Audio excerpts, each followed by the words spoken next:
담대한 투자 시간은요, 여러분 비트코인 가상화폐 관련해서 궁금증 많은 시즌일 수밖에 없죠. 지금 비트코인 거래량이 1년 내 최고 수준을 기록합니다. 개인 투자자 참여가 시작됐다라는 기사도 엄청 많이 나오고 있는데요. 이 부분을 좀 시원하게 긁어드리겠습니다. 오늘은 매일경제의 코인 전문 기자 김용영 기자를 이 자리에 모셨습니다. 어서 오십시오. 안녕하세요. 네, 반갑습니다. 비트코인이 최고치를 기록을 했잖아요. 그 이후의 흐름들은 어떤지 이거부터 저희가 큰 그림 짚어볼까요? 네, 그러시죠. 비트코인이 지금 원화 기준으로는 이제 8,270만 원인데 네. 이게 지금 이전 최고가에 있었습니다. 이전 최고가를 이제 2월 28일 날 돌파를 했었었고요. 그리고 달러 기준으로는 68,990달러, 68,900달러로 봐도 무방한데요. 이게 각각 3월 5일 날 돌파를 했어요. 그래서 지금 현재 비트코인은 전 세계적으로 사상 최고가를 경신했다라고 할 수가 있는데 네. 경신한 이후에 지금 이제 3월 5일이죠. 3월 이후에 지금 약간 며칠 동안은 조금 소폭 조정을 받고 있는 분위기이긴 합니다. 왜냐하면은 뭐 이 사상 최고가를 경신했으면 이 정도의 조정은 있어야 또 이제 바닥을 다지고 간다라고 할 수 있지 않겠습니까? 그리고 또한 비트코인에서 굉장히 중요한 이벤트인 4월 반감기가 이제 얼마 안 남았는데요. 이전 반감기 때에도 그 반감기가 오기 이전에는 소폭의 조정이 있었어요. 따라서 그와 이제 일치하는 움직임으로 볼 수가 있고요. 또한 하지만 그렇다고 해서 지금 현재 비트코인 ETF로 계속 유입되는 자금들은 계속해서 이어지고 있는 상황입니다. 잠깐 쉬어가는 듯한 느낌도 있는 비트코인, 요 얘기를 좀 짚어주셨는데 그 안에서도 의견이 좀 엇갈립니다. 이렇게 잠깐 쉬다가 4월 반감기를 앞두고 있다 보니까 1억, 원화 기준으로요. 네네. 1억을 넘길 것이다라는 의견도 있지만 반대로 또 40%가 빠질 수도 있다라는 분석이 나오고 있어요. 이에 대해서는 저희가 어떻게 좀 받아들이고 정리를 좀 해볼 수 있을까요? 네, 보면은 40% 하락한다. 그리고 이제 8만 달러, 1억을 넘는다라는 주장이 딱 봐도 아주 상반되는 주장이지 않습니까? 그러니까요. 하지만 잘 뜯어보면은 사실 그렇게까지 상반되는 주장은 아닙니다. 왜냐하면 역대 반감기 기록을 살펴보면은요. 네. 이 반감기 때는 반감기 오기 이전에는 항상 소폭의 조정이 있었습니다. 항상 조정이 있었었고, 그리고 반감기 이후 약 1년에서 1년 6개월 뒤에 사상 최고가를 기록을 했었었고, 사상 최고가를 기록한 이후에 최소한 3달 정도, 이 정도 뒤에 또 50%의 하락이 있었어요. 예. 그렇기 때문에 여기서 이제 40%가 이제 빠진다라고 하는 분들이 이제 JP 모건이 이제 주장을 하는 거죠. 주장을 하는 건데 반감기 이전 또는 반감기 때 하락할 것이다라고 하는데 이 역시 과거에 그런 일들이 꽤 많았기 때문에 한번 조정의 차원 반감기 이후에 이제 반감기 1년 이후에 사상 최고가를 기록하기 이전에 있을 조정을 말하는 것이라고 볼 수가 있고요. 그런데 이제 그 조정 이후에 반감기 이후에 보통 1년 뒤에 이제 사상 최고가를 경신하는데 이때는 이제 8만 달러를 간다 또는 8만 달러 이상을 갈 것이다 라는 주장으로 해석할 수가 있죠. 그래서 시점을 나눠보면 둘 다 틀린 말은 아닙니다. 하지만 이 중에서 어떤 거를 이제 가장 빨리 받아들이느냐, 어느 쪽에 좀 더 심층적으로 이제 믿음이 가느냐라는 거에 따라서 좀 더 무게를 둘 수 있는 그런 주장인데요.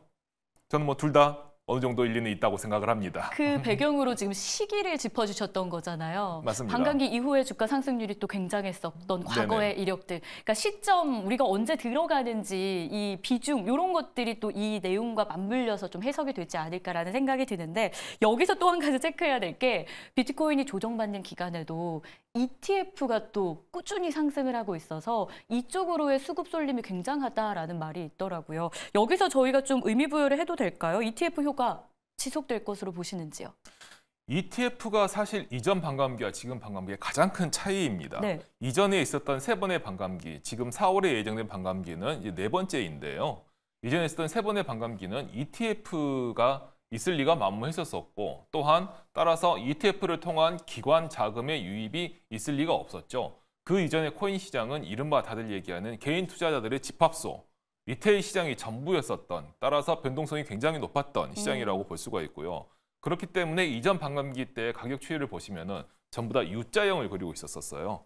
그만큼 팍 떨어졌다가 하락폭이 엄청 크게 떨어졌다가 지나서 갑자기 급등하는 이런 추세를 보였었습니다. 이게 그 단기 매매라고 할까요? 네. 남이 팔면 같이 팔고 남이 사면 같이 살 수밖에 없는 리테일 투자자는 사실 그럴 수밖에 네. 없지 않습니까? 개인 투자자들의 쏠림 현상은 그럴 수밖에 없기 때문에 그런 시장이 주였기 때문에 일어나는 건데 여기에 이제 기관이라는 포트폴리오 투자를 하는 기관이라는 존재가 ETF를 통해서 들어오면서 시장은 완전히 달라진 거죠. 따라서 저는 예전에 있었던 이 U자 형태의 반감기보다는 계단식 상승 또는 계단식 하락이 이어지지 않을까. 특히 그중에서도 방금 말씀해 주신 것처럼 ETF를 통한 자금 수요가 굉장히 큰 효과를 발휘하고 굉장히 많이 들어오고 있기 때문에 단기 계단식 상승 쪽에 좀 더 무게를 쓸 수 있지 않을까 그렇게 생각을 합니다.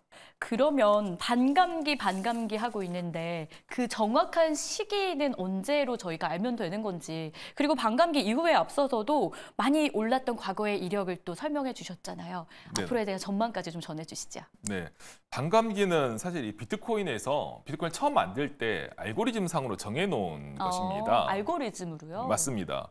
그래서 비트코인이 총 발행 개수가 2,100만 개로 사실 네. 정해져 있습니다. 비트코인은 무한정 발행되는 게 아니거든요. 이게 그 비트코인을 처음 만든 사토시 나카모토가 이 비트코인을 처음 만들 당시 2008년 금융위기 때 미국 그 중앙은행이 달러를 무한정 찍어내서 이게 중앙은행을 지원했던 거에 대한 반감을 품고 만든 거기 때문에 비트코인은 개수가 정해져 있어요. 총 발행 개수가요. 그래서 이렇게 인플레이션으로 계속 늘어나거나 하지 않습니다. 그런 방식을 썼습니다. 그래서 이 계속 개수를 정해놓고 발행을 유지하려고 하다 보니까 시간이 지나면은 또는 어떤 조건이 만족이 되면은 점점 발행 개수가 줄어들어서 마지막에는 이제 발행이 아예 중단되는 이런 식의 이제 알고리즘을 채택을 해서 그게 이제 반감기인 건데 이게 약 4년에 한 번씩 오는 것으로 지금 설정이 되어 있습니다. 특정한 조건이 없을 때는요. 하지만 이 네트워크의 상황에 따라서 조금씩 변동은 있을 거로 예상이 되는데 지금 현재는 4월 20일 초? 그 정도로 지금 일단 예상이 됩니다. 중순 이후네요. 네, 맞습니다. 그래서 조금 더 이제 좀 변동이 있을 수 있긴 합니다만 대충 그 정도로 예상이 되고요. 이렇게 반감기가 온다는 거는 앞서 3번의 반감기에서 봤던 것처럼 그리고 지금 제가 말씀드리는 것처럼 일단 공급이 줄어든다는 것이기 때문에 무조건 호재로 볼 수밖에 없습니다. 시장이 10개가 이렇게 공급되는 게 5개로 줄어들면 당연히 희소성이 높아지기 때문에 이 수요가 설마 똑같다 하더라도 설사 똑같다 하더라도 가격이 오를 수밖에 없죠. 그런데 현 상황에서 수요까지 더 늘어난 겁니다. 이렇게만 생각해 보면은 당연히 이번 반감기 때는 비트코인 가격이 좀 더 많은 영향을 좀 더 위쪽으로 많은 영향을 받을 수밖에 없는 상황이다라고 볼 수가 있겠습니다. 비트코인 이야기를 주로 할 수밖에 없는 상황인데 사실 가상화폐 안에서 이더리움이라던가 또 저희가 주목하고 있는 게 알트코인도 요즘 엄청 뜨고 있지 않습니까? 비트코인 기다려 내가 따라갈게 이런 느낌까지 나타낼 정도로 최근 가파른 상승세를 보이고요. 이더리움 같은 경우는 역시 마찬가지로 ETF 관련한 어떤 기대감 이런 것들이 맞물려 있어요. 이 두 코인들도 가격 변동성이 생기면서 비트코인 따라갈 가능성 있다고 보십니까? 네. 일단 바로 말씀을 드리면은 네. 있고요. 예. 이 알트코인이 오르는 게 왜 중요하냐면 사실 비트코인만 독주를 해서는 전체 코인 시장, 가상자산 시장이 이제 화랑기에 접어들었다고 보기가 어렵습니다. 비트코인을 포함한 전체 알트코인이 이제 상승을 해야 이 시장의 볼륨이 커지고 가격도 높아지면서 영향력도 커지는 거고요. 가상자산 시장이 커지고 좀 더 체계화되고 고도화되면서 영향력이 커지면 커질수록 이제 주식시장이라든지 이런 쪽에 대한 영향력도 커지겠죠. 한때 가상자산이 이른바 불장이라고 불렸던 2020년, 2021년에 가상자산 시장의 상황이 이제 주식시장에도 영향을 미쳤던 것을 아마 기억하시는 분들이 있으실 거예요. 그래서 알트코인의 상승이 굉장히 중요한데 현재 상황을 보면 비트코인이 ETF라고 하는 비트코인에 국한된 호재로 비트코인의 가격이 상승하는 그런 상황을 보이고 있는데 이 비트코인의 가격 상승이 초반에는 비트코인만 독주하는 게 아니냐라는 우려를 탔던 것도 사실이에요. 왜냐하면 비트코인에서 ETF에서 비트코인만 현재 주식시장에서 거래가 되고 있기 때문이죠. 하지만 지금 현재 가격 추세를 보면은 비트코인의 ETF로 인한 상승이 비트코인 전체의 가격을 끌어올림으로써 비트코인을 들고 있던 코인 시장에서 활동하시는 분들이 있잖아요. 코인 시장에서 활동하는 자산가들의 자산 가치도 늘려지면서 이분들이 알트코인에 투자를 한다거나 알트코인을 뭔가 이끄는 이런 상황이 관찰되고 있습니다. 따라서 이더리움을 포함한 다른 코인도 지금 가격이 좀 오르고 있거든요. 그래서 전체적으로 지금은 코인 시장만 봤을 때, 가상자산 시장만 봤을 때는 이제 어느 정도 화랑에 접어들었고 이른바 불장이라고 말하기는 아직 좀 조심스럽습니다만 어쨌든 시장에 활기가 넘치고 있다라고 볼 수 있겠습니다. 비트코인이 올라주니까 사실 증시 안에서도 주식시장 안에서도 관련주 찾기 바쁘고요. 맞습니다. 가장 먼저 또 올라가는 종목들도 많이 있습니다. 이들 관련해서 비트코인과 증시 커플링 될 것으로 봐야 될지 아니면 디커플링일지 이것도 궁금하고 비트코인 저희가 악재와 호재 사이에서 꼭 체크해야 될 내용들이 혹시 있을까요? ETF에 대한 영향력이 점점 커지면서 네. ETF는 이제 주식시장에서 거래되는 거지 않습니까? 따라서 주식시장의 변수에 영향을 많이 받죠. 네. 예. 그렇다라고 하면 ETF를 통해서 이제 비트코인이 많이 거래된다라고 하면 역시나 이 코인 시장에 대한 이제 ETF에 영향을 받는 요인이 코인 시장에도 영향을 줄 가능성이 좀 더 높아졌고요.